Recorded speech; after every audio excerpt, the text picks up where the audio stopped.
Assalamualaikum warahmatullahi wabarakatuh. Alhamdulillahi rabbil alamin.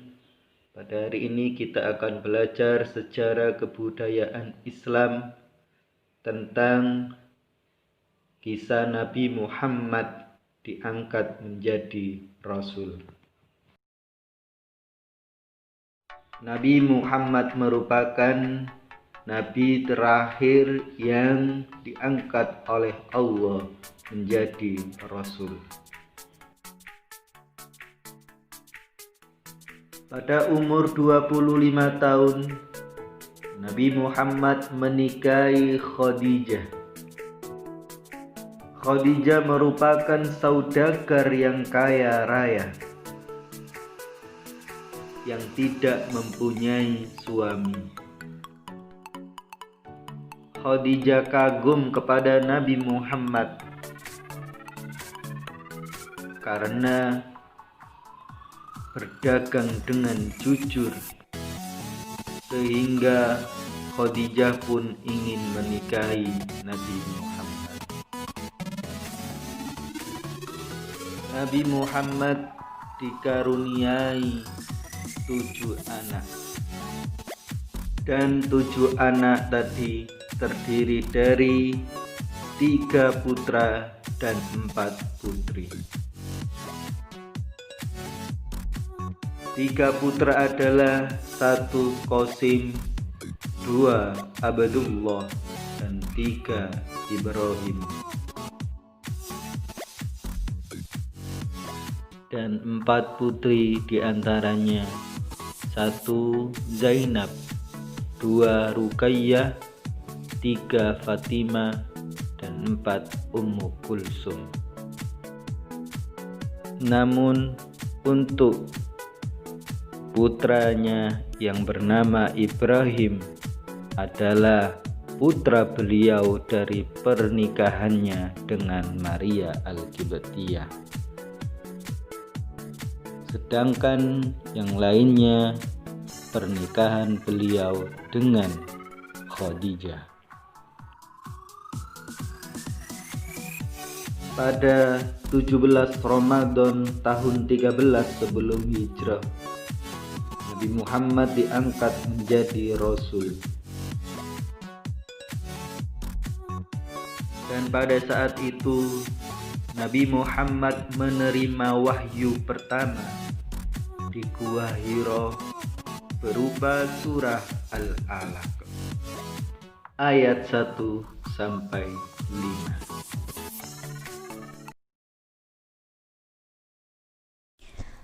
A'udzu billahi minasy syaithanir rajim. Bismillahirrahmanirrahim. Iqra bismi rabbikal ladzi khalaq. Khalaqal insana min 'alaq. Iqra wa rabbukal akram. Alladzi 'allama bil qalam. 'Allamal insana ma lam ya'lam.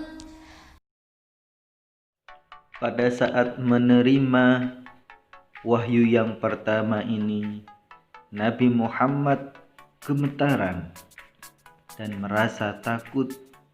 Tiba-tiba didatangi oleh malaikat Jibril dan diberikan wahyu ini. Dan saat pada menerima wahyu ini, malaikat Jibril mengucapkan berulang-ulang kali kata atau lafaz Iqra. Pada saat menyampaikan wahyu ini, malaikat Jibril mengulang-ulang kata Iqra. Iqra, bacalah. Nabi Muhammad menjawab, saya tidak bisa membaca. Hal ini diulang-ulang sampai 3 kali. Kemudian malaikat Jibril menyempurnakan wahyu ini sampai 5 ayat. Setelah menerima wahyu, Nabi Muhammad mulai menyampaikan dakwahnya dengan dibagi menjadi 3 cara. Hal ini dilakukan oleh Nabi Muhammad karena menyesuaikan kondisi dan situasi umat Islam pada saat itu. Dakwah Nabi Muhammad yang pertama adalah dakwah secara sembunyi-sembunyi, dan sasarannya adalah keluarga dan sahabat dekatnya. Dengan cara ini, banyak keluarga dan sahabat Rasulullah yang masuk Islam, seperti Khadijah istri Rasulullah, Ali bin Abi Thalib keponakan Rasulullah, Zaid bin Harisah budak Rasulullah yang dimerdekakan dan menjadi anak angkat, Abu Bakar sahabat Rasulullah, Utsman bin Affan menantu Rasulullah, Zubair bin Awam, Sa'ad bin Abi Waqqas, Thalha bin Ubaidillah, dan Bilal bin Rabah sahabat Rasulullah. Cara dakwah Nabi yang kedua adalah dakwah secara semi terbuka, dan sasarannya adalah keluarga Bani Hashim dan seluruh penduduk Makkah. Pada cara yang kedua ini, Nabi Muhammad memperoleh perlawanan yang keras dari kafir-kafir Quraisy. Namun Nabi Muhammad tidak gentar, tidak putus asa, dan tidak takut. Nabi Muhammad tetap semangat menyampaikan dakwanya kepada kafir Quraisy untuk menyembah Allah Ta'ala. Cara yang ketiga adalah dakwah secara terbuka. Sasarannya adalah seluruh penduduk luar kota Mekah yang berziarah ke kota Mekah. Dan pada saat itu kafir Quraisy mempunyai kebiasaan menyembah berhala. Dan di antara nama berhala yang terkenal pada saat itu adalah 1 Lata, 2 Manat, dan 3 Uzza.